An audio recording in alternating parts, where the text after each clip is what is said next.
Welcome to our online talk. I have the artist Nalini Malani here at M Plus in the studio, and I am Suhanya Raphael, the museum director at M Plus. It's great for us to welcome you, Nalini, here in Hong Kong after many months of opening the museum in November, and to have the opportunity to show you around and hear your views, your reactions, your responses, and have a conversation about what is a very important exhibition for us, Vision in Motion. Now, for all of you out there, I'll remind you that this is on Facebook and on our own website. It's an online talk, and you can always put your questions in the chat box or in the comments section for the end of the talk, when we will take questions from all of you. But before we get to questions, we need to really hear from you, Nalini. And my first question for you is, when you first walked into M Plus with your work installed, because you have to remind everyone, we didn't have you here, we had you here virtually working with the teams to install these three magnificent works dating from the late 60s right through to a very, very contemporary recent piece. We managed this through our new COVID reality of boundless travel without moving at all, but at the same time being connected. And it was a very productive time, I think. But at the same time, it's very important for us to have you here physically to feel how the works sing literally in space. So how did you feel about that? Well, when I walked into the space, I was overwhelmed. I was so overwhelmed that I almost wanted to weep, because the amount of time we've spent discussing things, every aspect of the space has been dealt with in great detail. Photographs have been sent. And this wonderful team have been my eyes and my ears. And suddenly all of it has come together in this extremely overwhelming way.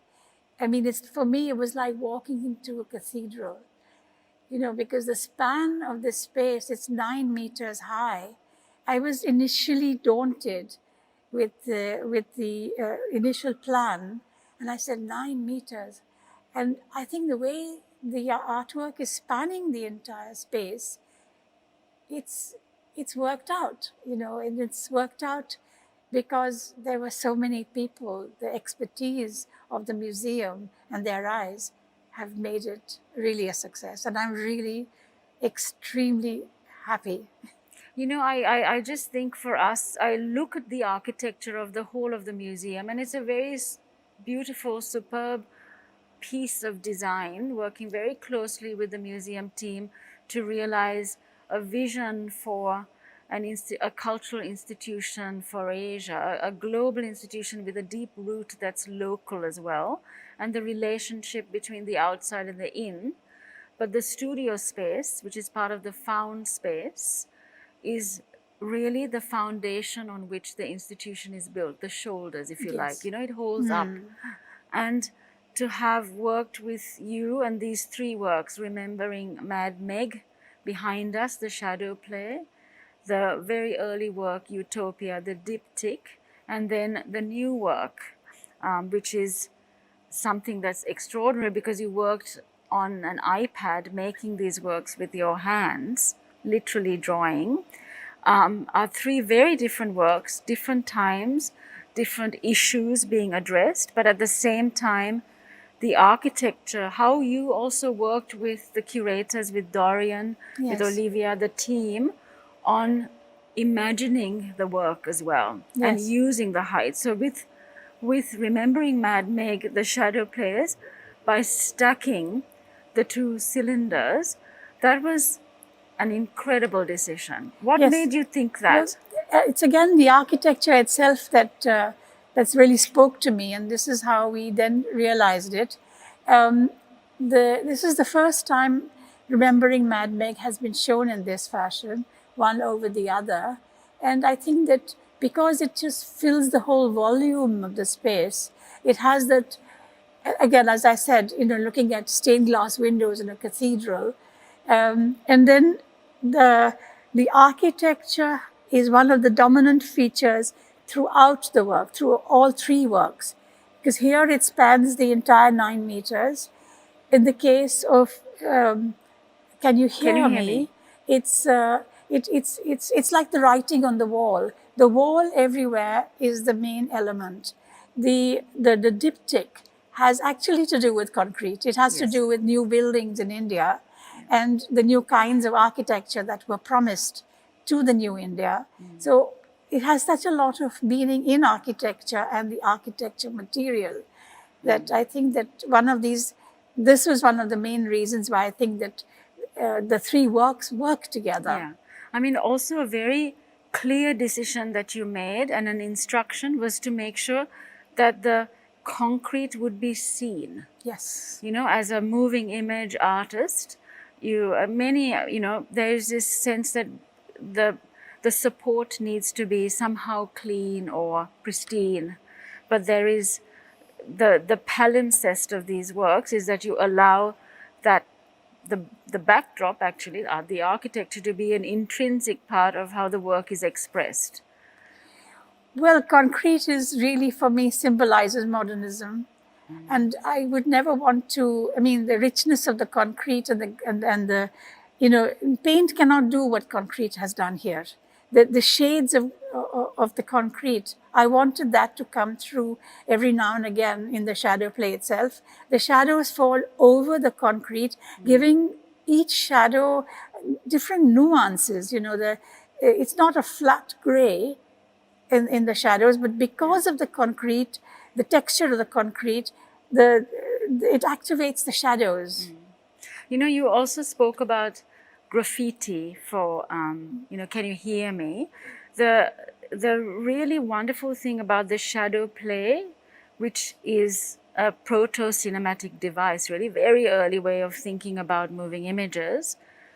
And what you're not hearing right now is the sound that sits across it. To have an artist from an M+ perspective is the cross-disciplinary attitude, the way you weave in different disciplines to make this whole come together, from what is essentially a drawing practice, and a practice that includes part of drawing as graffiti on walls, but also erasure, taking drawings away, and then thinking about that through moving images, the shadow play as then coming out of a cinematic history, yes, through to digital work.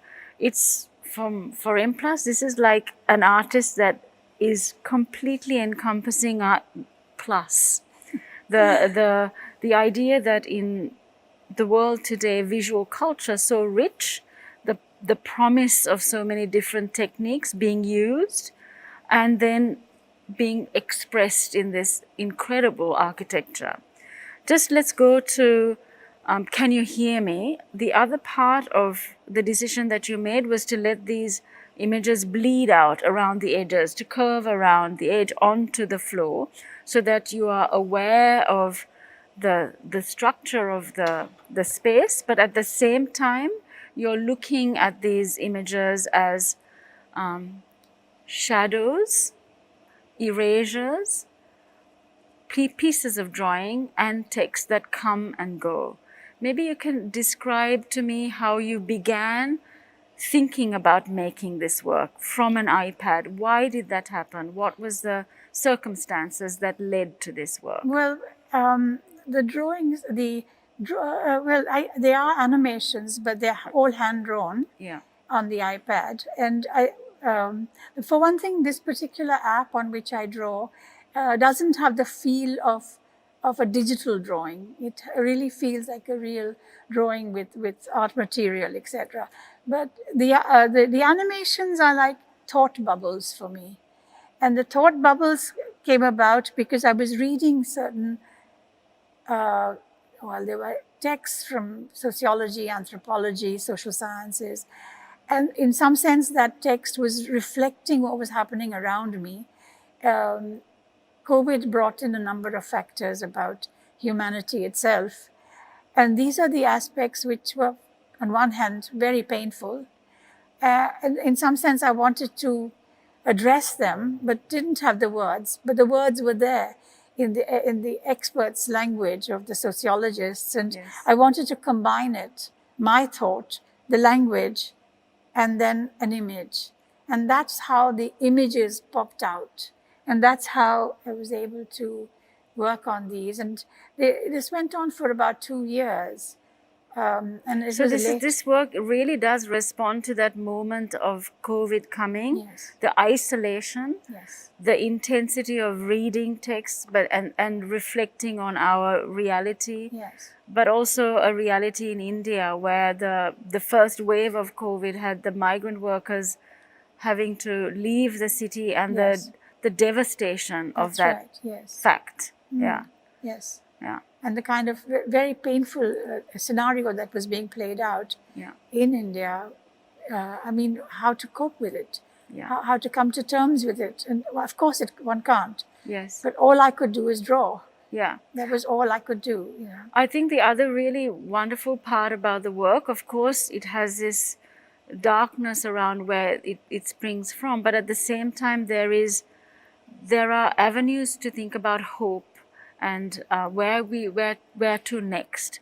And part of that where to next, or how do we digest this reality, is also to think about what imaginative texts give us. Yes, there's sociology, there's all of that, the scholarly reflections, but there's also the great creative writers such as Lewis Carroll, Yes. and characters such as Alice or Yes. the Cheshire Yes. Cat. Yes. And these characters offer another path to travel. And I think the character of Alice is in these works, right? Yes, she's my protagonist, has been for a long time, because many of the things that she encounters, and she even says, has resonances in our present day as well. For example, she scratches her head and says, "But I wasn't the same as I was yesterday. You know, how can you ask me a question of yesterday when I'm somebody else today?" Yes. So things of that nature. Plus, Wisława Szymborska is another writer who I really respect. Yeah. She was a poet, and she received the Nobel Prize. Nothing happens twice. So everything that this has to be remembered, that nothing happens twice. You know, what you see at this moment, it may seem as if you know it from yesterday, but it isn't the same. In the same manner, if we take that as a metaphor for what we are experiencing in the world, and on the one hand, there is a feeling of dystopia, hopelessness, but there is a silent revolution that is not that perceptible, but is taking place, where there is a sense of thinking about a nurturing future. A nurturing future. Yes, nurturing in the sense of not only humanity nurturing itself, but nurturing the whole, that we are part of a planet, and realizing that we human beings are the animals of this planet as well as all others. And the thing is that also realizing that during COVID, areas which had been extremely polluted because of bad traffic conditions and all of that, like New Delhi and Bombay, cleared up. Our ozone layer was fresh again. And there were animals, frolicking around in the city. So the city was being taken over by nature. And I felt such respect that in spite of everything, nature is so bountiful. It's giving it it's curing, you know. And that, I think, is the part that we really need to think in a very, very serious way and to hold on to. Because COVID was a portal. It's a quote from Arundhati Roy. Are we going to carry our baggage across this threshold and continue life as we have been doing before this? Or why don't we leave all that behind and start afresh? Yes. So that idea of nurturing is also there in some of these works that you began to do out of necessity, because you were at home, you couldn't leave, and you Yes. began by working on an iPad app. What That's was right. this app called? It's called uh, Animation Creator. It's a very simple app, and it's for free. It's for children of 12 plus.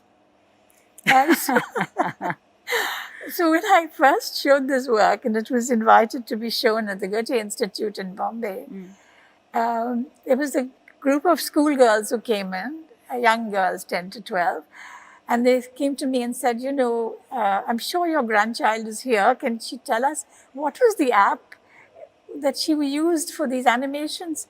So I said, well, it wasn't my grandchild, it was me. So they said, oh, come on, auntie, you have to show us how to use it. So I had this lovely group of little girls around me, and I showed them how to use it. And the wonderful thing was that we started to exchange animations, because it's a simple app, but you can do quite a bit with it. So then you began to start thinking about an Instagram animation, right? That's right, yes. Well, before that, actually, I was doing Instagrams before I really installed it as a big exhibition. Okay. So you began the Instagram animations before. That's right. I yes, see. yes, Okay. yes. So that was then already beginning to take this work out into Yes. that big ether, the virtual, right. digital That's right. world that Yes, connects all of us so yes. profoundly today. Yes, yes. Including yes. right now, you've done an Instagram for M+. That's right, Yeah. yes. And it's again because I love literature. There are certain writers and poets and whose books I carry with me wherever I travel. Yeah. And they're the physical books that I Yeah. carry, including Alice in Wonderland. Yeah. And so, these are almost like companions that I don't wish to leave behind anywhere. So they're and friends. So, pardon? They're friends. They are indeed very, very dear friends. And the poem that I have for the Instagram set made for M+, is called Elements of Composition by A.K. Ramanujan. And it's about being human, Yes. let's say. And it's also about being human and having a finite existence. But that doesn't end your existence. You are back into the earth and you rejuvenate as something else. Yes. And you're part of that big Cycle. cycle. That's right. The yes. big cycle. So Yes. Ramanujan, tell us who he is. He was a scholar, a He linguist. was a scholar, yes. And well, a Poet. historian, and Yes. he worked a lot on the Hindu myths, etc. Yeah. So that was his more erudite, scholastic work. Yeah. But apart from that, he did a lot of creative writing himself, poetry as well as novels. Yeah. So those are so the M+ Instagrams are being inspired by Yes. those texts. that text from that particular poem, yes. Okay. And you've begun doing how many are you doing for us? Today we started the first one. Altogether, there are 9. So when you see if you see all the posts of the Instagram, it's like a grid. I So see. the grid consists of 3, 3, and 3. So it will fill the whole, let's say, the page with the same covers, and each one has the word life on it. Life. Yes. So the first one has LIFE. The second has LIIFE, and it goes on till you see 9 eyes. So eyes as in the eyes. That's the metaphor. I see. But the eye could also be seeing the eye, but it could be also, not the narcissistic I, Yeah. but I as in you also are I am also you. Things are passing through both of us, which are similar and yet dissimilar. Yes. So it's a very poetic and very philosophical poem for That's me. wonderful. And very spiritual. Nalini, the other part of the nurture that you talk about, of the revolution of nurture that's coming, is also the energy of women and female energy, and the proactive politics of gender, which is also sits right through your work from the beginning. I should remind audiences or share with audiences that we go back right to the mid 1990s. And the first work that we worked on together at the Queensland Art Gallery was a work called Body as Sight, which was a wall work, charcoal drawings that include erasure. and a performance with it. Maybe you could describe a little bit that first piece and the importance of the role of women as friends, women as mentors, women as collaborators in your practice. For Dia's site, I had done a series called The Mutants, and that was inspired by the Medea text. And having worked on a theatre play, Medea material, I started to read a lot of things on ecological disasters. And one of these disasters was about what happened in the Bikini Atoll, where nuclear testing had been done. But before the test was conducted, the inhabitants of the island were moved out. But 10 years later, they were invited back into their homes. However, the fallout was still in the air, and nobody had realized the effect it would have on women's bodies. The women, some got pregnant and delivered jelly-like babies. They were never told about it. These babies are still apparently held in formaldehyde, but the fact was that the disasters that take place take a toll on women's bodies, and it's almost their destiny is not in their hands. And that's what made me very angry, that people have turned women into mutants. And you can imagine if we as women had to experience that and to have given birth to such a baby, how would we feel about this, and the anger that we would feel would in fact even turn us into mutants, you know. So the whole set of works on milk carton paper, and there is a reason for milk carton paper, were directly pinned onto the walls of the small gallery that I took over. And in between, I did wall drawings. It was also in one sense, to recall what happened in 1986 when Chernobyl happened. And we have in India a liaison with the Soviet Union at that time. And I was always worried that the milk powder that came from the Soviet Union to India at that time, I may have fed it to my own child who was born in 1986. So all of these thoughts were rumbling in my head, and the mutants came about in that manner. And then at the Queensland Art Gallery, there was a space under the staircase next to a water body, which always had this lovely tinkling sound of water. So I asked you, can we cover this and make it into a little gallery where I can have the mutants, and I will do the wall drawings in situ. And then I said, I'd like a little amp and a loudspeaker, and I want to get this water sound in the space. And it was a found sound. Yes. And it was lovely to use that sound. It was so appropriate to have it there. And as I wanted very much for the wall drawings to be something that you remember, and it was never to be permanent. And then I asked two dancers at the end of the Biennale to come and erase with milk. With milk. With milk. Yeah, take the drawings away. Yes, and take the drawings away, yes. Which leads, I mean, the sound, of course, that was the beginning of working with sound as an intrinsic part of the works now that you do. Yes. Tell us about the sound, how you made the sound for the installations here, because the sounds here have a whole soundscape, and it's a sound that you hear through the museum, and you hear before you see, actually. That's what, yes, Yeah. yes. Well, the sound for Can You Hear Me, I compose myself on GarageBand. My iPad is my studio. I mean, through the COVID, this was it.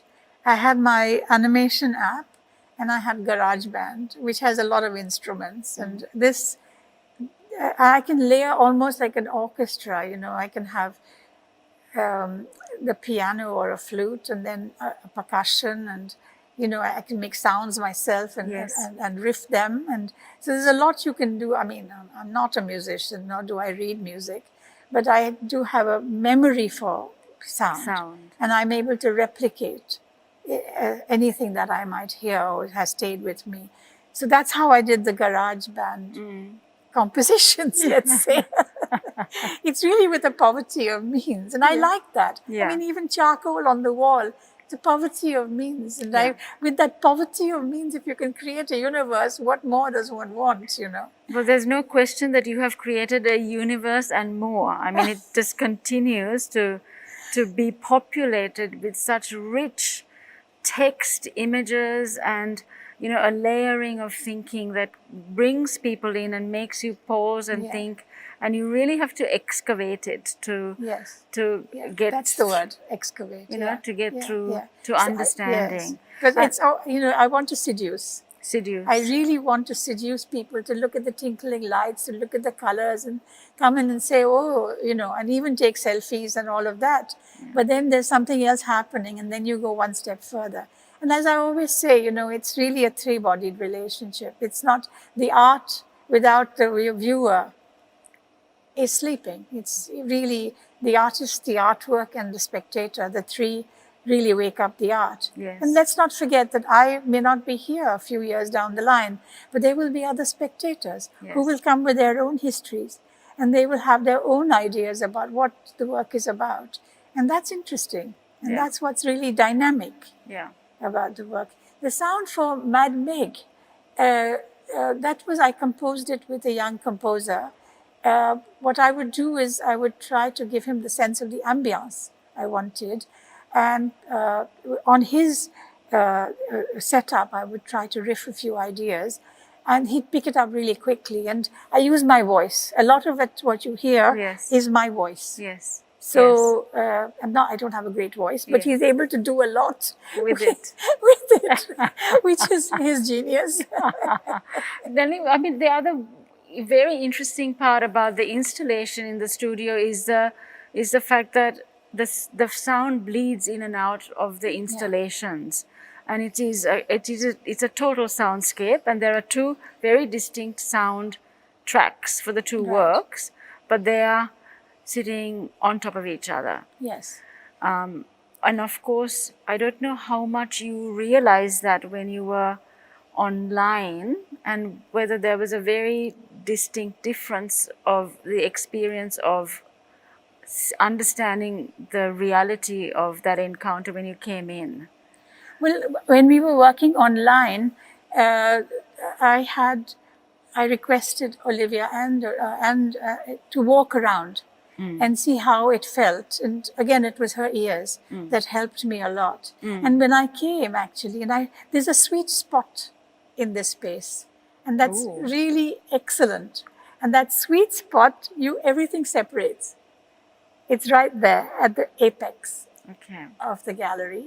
And there, that you don't hear, you only hear this. I see. And if you walk a little further, about 25 centimeters, you only hear this. It's actually swaying up and down, where the one set of sound lowers itself and the other rises up. I see. And it's very interesting what happens. I have to experience it. It is really interesting. Just as something else, that's a residue that is a given. It's a gift. It's a gift that the material has given. Inside the cylinders, if you keep watching, you'll see a hologram. And the hologram is created because of the reflected surfaces. The reflection coming back in. Yes, and suddenly you see a ghost image appearing in the center. It sort of hovers there. And I didn't know this till I started to look inside the cylinders. It needs a little patience to really find it. And then there it appears. And that's only been here at M+ that you've noticed this? No, I've noticed this elsewhere as well. Okay, it depends how you light it. And yes, it's here as well. Here. It is here. So there are secrets for us to discover. There are secrets, absolutely. There are secrets. Yes. How wonderful. That's brilliant. Nalini, I also want to now ask about the work that you've made for us for our LED facade.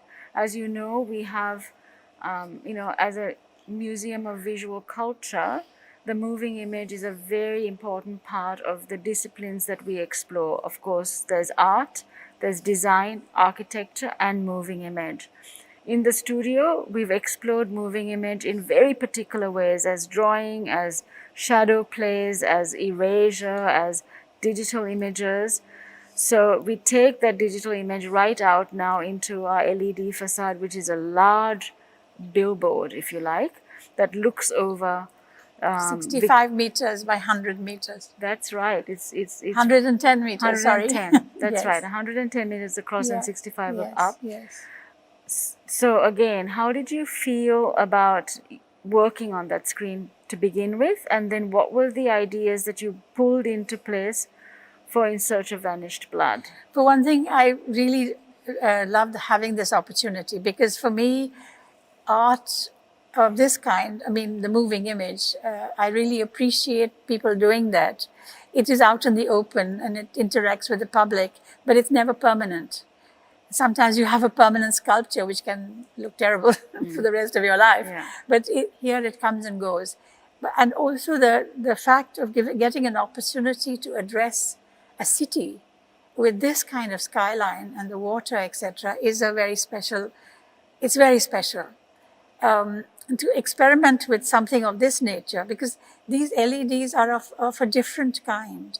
They are not like you have the advertisements otherwise in Hong Kong and other metropolises. It's very different. There's an organic feel to it, because I was outside on the terrace and looking up as a kind of tilt up image of these LEDs. It was like looking at a detail of a Seurat painting. And then as you kept looking, the gestalt started to happen. And then you realize this is the image. And it's a magical. It's totally, the material is magical. You know, I mean, whatever I may do or anybody else might do, the actual material gives a lot of its character. And I think that, you know, I think it's a great opportunity to have the whole city looking at it. You know, you have, if an artist has something so of her heart to speak, this is the moment. And Ellen Pao, for example, I mean, it's amazing how she has done this gorgeous work about Hong Kong. Yes. And it'll always stay with me. Yes. You know, it's and that's another thing about my work and other people's work as well. It's memory. Yes. Memory is an essential part of keeping ideas and working with those ideas within oneself. And I think that is the most essential part of being human. Yes. So when you did In Search of Vanished Blood, of course, unlike the work here, which has sound, that is completely silent. And I kept thinking, I still remember a conversation with you many, many years ago about the big billboards in India, which are enormous in scale, and at that time were being painted, hand-painted by the billboard painters. And there was something about the epic scale of these images that were of fantasy worlds and other places. And this is again for us, you know, as a museum with a moving image screen, it is a portal. It is a way of taking people to other worlds. And In Search of Vanished Blood draws on some of the images that we see here, including Utopia, which has those building blocks. Yes. And Utopia is responding to the architecture at a moment when India gained independence, and there was this deep hope, right, of a modern continent. Yes. And you draw across all of those histories and then present a kind of map, and a map that sits on the back of a woman. Well, the woman... That particular image is such an extraordinary image, actually. Yes. Well, that for me signifies Cassandra. Cassandra. And when you see the map, it's the map of America in the center, the United States. America is the wrong word to use. The United States. And that's, today, the world is, I mean, pivoting on what the United States does in one sense. The sign language of the hand is also American Sign Language. It's very efficient sign language. One hand language, what we have in India and in Europe is two sign languages in two hands. I see. I had never caught this sign language is spelling the alphabet. I see. And the signals as well of the soldiers, they're also spelling the alphabet. I see. It's about language. Even though the video is silent, there is language. Yes. There's language in it. Of course. It's very interesting that Ellen also used sign language. And Sorry? Ellen Pao also Yes, she also used sign language. Correct. Yes. Yes. And it's interesting that two artists have Yes. both felt that compulsion to think about language and also the hands as part of that communication on that screen. And for me, Cassandra is the woman who could foresee the future, but nobody listened to her.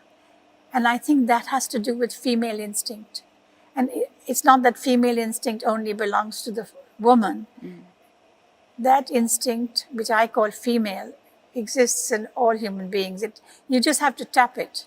So, you know, as Veena Das says, there are male and female regions of the mind. Yeah, It has nothing to do with the sex of the person. I see. And therefore, you know, the range of whatever one might say, this is a man and that's a woman, and there's a whole area really that is where, I mean, it's like having a balance of that, those regions, let's say, a balance. So Yin yang is what I'm thinking about. So Cassandra is important, Alice is important. Who else is important? Medea, unfortunately. Medea is Yes, important too. we don't want to go there. Yes, no. But I think Medea material is actually one of the works in our collection as well that is on view in our mediatheque. Yes. So that those interested to see another work can see it as well. What are you working on next, Nalini? We have a fellowship with the National Gallery in London, and they've opened up their collection for me to choose whatever works I want and whatever medium I wanted to work. And I was very much into making animation, so I have chosen 25 works from the Renaissance and the Baroque to rework them in animations. So it's a huge, it's also nine projections that will first open at Holborn Museum in Bath in October, and then it opens in the National Gallery in London in early March. And I have a sound piece with it as well. Yes. And it's a sort of a critique as well on the Renaissance as acquired by the National Gallery, because this was a moment at the height of slavery. And a lot of the works may have been bought with the funds that had been garnered through free labor, which was slavery, and the sugar plantations. And you know, we know that reality from our part of the world, from Asia as well as from Africa, and it's been a difficult history to face. And I think that now people are looking at it seriously. And I think it's a very important moment. So you're looking at that collection there. Of course, Remembering Madmeg also looks at the Bruegels and Goya. And so the history of art is critical part of your own work, right? It's you draw those long arcs to. That's right. Yes. Bring work into the present. That's right. Can I ask you, Nalini, another a question around what did it feel like when we were walking through some of the collections here?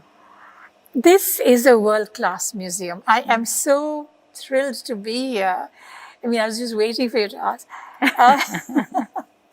No, I mean, it's like, I mean, the studio is it could be, you know, it's the hub, let's say, of whatever, you know, iconic that can happen over here. But the way Dorian and Pauline and Leslie Pauline's section, it's absolutely fantastic to walk through. It was really a very good experience to walk through with Pauline and with you, to see the Sikh collection that P.V. yes, and I could see that here was a man with a vision. But the way it's been installed, that is something that has, you know, each work, the way it's been placed and next to which it is placed, all of this gives a whole other reading. And that's very important, because there's such a lot of work of IYY, for example. And the fact that, I mean, it's, this museum allows for everything. there are museums in the United States that don't allow for everything. There are museums in other parts of the world which impose censorship on the artist. But here you have all of it. Yeah. You have the one of I forget the title, the mountain going upwards with the bodies of the Adding a meter to the adding mountain. a meter Yeah. to the mountain. The East Village artists That's who what, all yeah, made yeah. that performance. Yes. Yeah. I mean, that's a historical work, Yes, it's but a it's here. historical work, It's yeah. here. It's here. And there are naked bodies, one Yes, over the other. Yes, that's right. So All you over have each that. other. And there's, it's here. Yeah. Even at the National Gallery, they did not allow me to show a body from their painting from the 16th century, which was naked on the cover of the catalogue. So It's that's another interesting. kind of censorship, isn't Yes. it? But it's So- also about how cities are responding to their times and their conditions Yes. as well. And perhaps also maybe where that book is traveling to, and where other places might not be able to see it in quite the same way. Yes, but how much self-censorship are we Yes, going to do? I I, know. mean, where is the limit of it? And in fact, if the how shall I say, the aim is not to sensationalize or to titillate, Yeah. in fact, the reverse, Yeah. then yeah, why not? What And- about walking into the room called the Dream of the Museum, the spaces that Dorian had curated? Well, that's the courtyard. I The think courtyard, yes. that is the most spiritual space, actually, I found.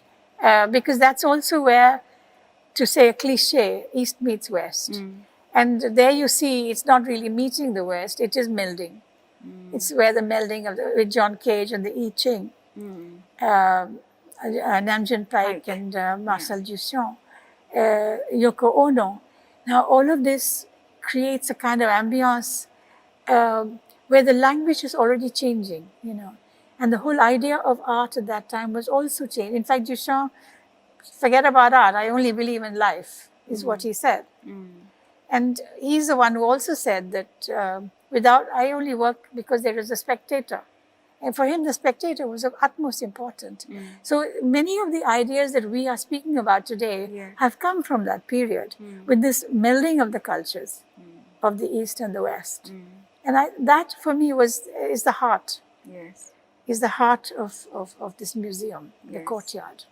And I think it's a very unique institution. I mean, you have worked with so many Yes. institutions, and I feel very passionate about the place of M+ in the landscape of institutions, civic institutions, and what we all bring in varied ways to the table. But I think it's time that we have institutions in Asia that start to privilege our stories, these stories that we see here, in ways that bring a different perspective, an added knowledge, an expanded view of our world, a richer view in the end, because we've been able to share it Yes. with others. Yes. And from this comes a new language, Yeah, a language that addresses many more issues, yeah, rather than ideas of nation and so on. I think that Yeah. we really have to move beyond those ideas. I think they're too archaic,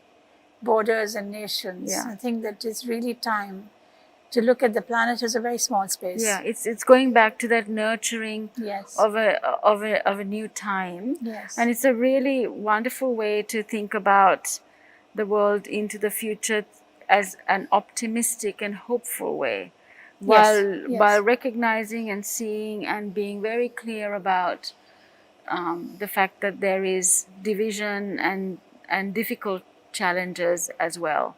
I mean, it is about making sure that while facing that, you need to take people to another place. An installation like this allows that. It's about the senses as well. Yes. And you said you want people to feel wonder Yes. when they come. That's what you feel in this. I felt when you walked me through the other spaces. Yes. It was a sense of wonder. It certainly was. And then the architecture. I think the architects have done something quite extraordinary. The fact that you can walk to the next level. Each level has its own vista, its own vista of the outside, and the way the outside is brought in, not only as a view, but also as the shadow. Each window brings in its own shadow, and those shadows form their own artwork, so to speak, you know, the chiaroscuro of the building, you know. And I'm just fascinated just walking through. It was, for me, it was like, yeah, it was magical. That's really wonderful. a magical space. That's great. I'm so happy to hear that it's been a positive experience for you in the whole of the museum while encountering your work for the first time yourself, even though you've seen it many times during the installation. I think one of the other things that I'd share with you is that when Jacques Herzog, we did a little documentary on the making of the museum, and Jacques describes the LED and then the studio in very specific terms. He relates it to the body, and he says these are the legs on which the museum stands, and the LED is the voice, it's the head, and it's the voice that speaks to that's Hong Kong. right. Yes, exactly. You know, and it was a metaphoric way of describing the structure of the museum. Yeah. Well, it's nice to say that my work is like the caryatid. Yeah, but also the face. The other face, yes. You know, it has both yes. anchored, while at the same time, you know, if you look at scale, when you have just done your Instagram that has gone out, it is also of a very different scale. Yes, that's true. You know, yes. and that screen is a much smaller screen. Yes. And to see that you can work across such different from the platforms. miniature to the right at this moment, it's a wonderful thing. Well, it's wonderful Thank to you. have these opportunities. This is the great thing. Thank you. Thank you, Suhanya. Yeah, I think I know it's time to have some questions now. So here we have one that says, do you have any advice for this generation, especially the younger ones?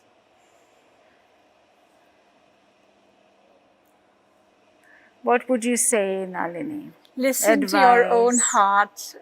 Do not get wavered by any ideas of what other people might advise. It's just listen to your own heart. That's the main thing. Yes. Is that what you have always done? Yes, I have always done that, and I'm often criticized. Let me say, when people say, "Oh, you don't have a style." Well, I think style is part of capitalism. It's part of producing a product. And I've never wanted to produce a product. Okay. From your video shadow play works to iPad animations, there seems to be a jump from the physical to the digital. How do you see this change in your practice? Does it take a lot of getting used to? Well, the video shadow plays, that is the animations in the video shadow plays, are also hand-drawn, just as much as on the iPad screen I make the animations, which are hand-drawn. So in one sense, I'm using pigment, the actual physicality of pigment. And in the case of the iPad animations, which are so-called digital, I dip my finger in the palette, metaphorically, let's say. And then, you know, it's like, it's for me, it's very similar. Yeah, it's very, very similar. There's an integrity of the image making that for me was a very interesting to watch on the digital image. It was unexpected, actually. And then to hear that you did it with your finger. I don't use a pencil. You don't use that digital pen? No, I don't use I don't know what it's called even. Yeah. That iPad pencil. Yeah. No, I don't use it. Yeah. No, it's like working like a child. I mean, I'm often like a child. And that's it. Don't forget that there is a child in you, even when you're all grown up like me. The facade screen is so large. Compared to your Instagram work. How did you decide on the content for both? And how does the medium affect your direction? Well, it's not the medium, but the public who will see it, the spectator. For me, the spectator is of utmost importance, and how he or she will stand there and look at it. So that's what is, and besides, the Instagram is almost a ubiquitous object. Almost everybody has such a phone and can, and it's a very democratic thing, you know, Yeah. to have Instagram, and Yeah. anybody can see art. For me, it was the idea once again of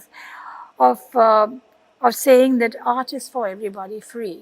You know. So, Nalini, can I ask one question about, you know, if many people come to take photos of themselves in these spaces, and, you know, it's very easy to be derisive of that, or say, you know, is that how you see?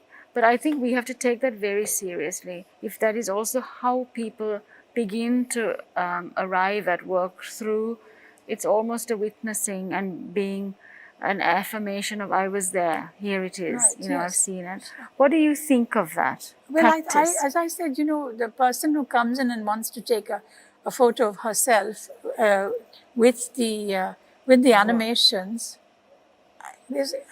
I think that's great. It's fine.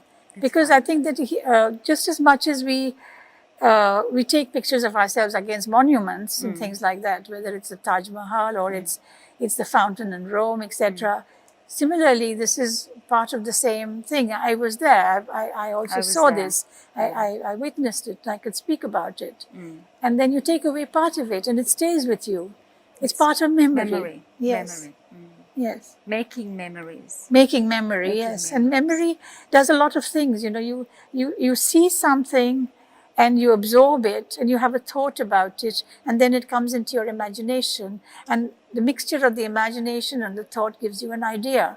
So art as such, to my mind, one of the functions is to open up the imagination. So you're no more just yourself, but you're outside yourself. So when I see some of the artworks here, I come out of myself. I'm no more the narcissistic me anymore. And that, I think, is a very healthy thing. It's important. Very important. Nalini, your work draws upon women legends of women, imaginary and historical. Are there particular individuals who influenced your artistic trajectory? Oh, many. I mean, from Ashweta Devi, the writer from Bengal, to Gayatri Spivak, to Louise Bourgeois. It's a vast range. Sappho, the poet from Greece. Yeah. I mean, there are many women who have influenced me and are still living inside me, doing all sorts of things, because I don't believe that they're just there outside. They're part of my system, part of my pantheon of goddesses, let's say. Yes. Good. As an artist who is based in Mumbai and has shown throughout the Western centers of art world, including New York, Paris and London, what does showing your work in Hong Kong mean to you? Lovely question.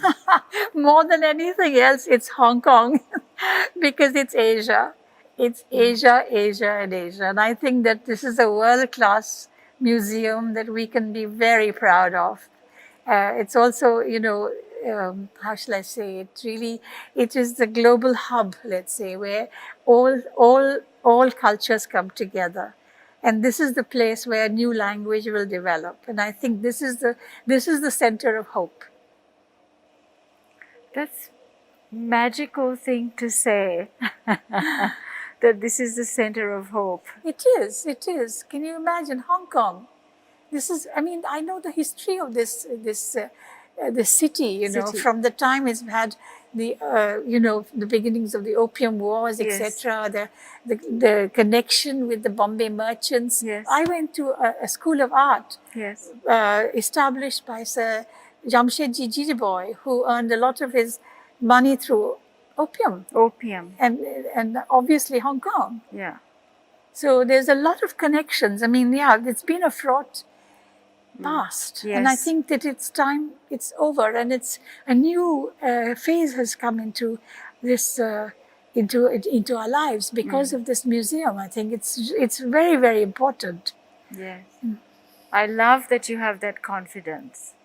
Oh, absolutely. Yes. I have no doubt.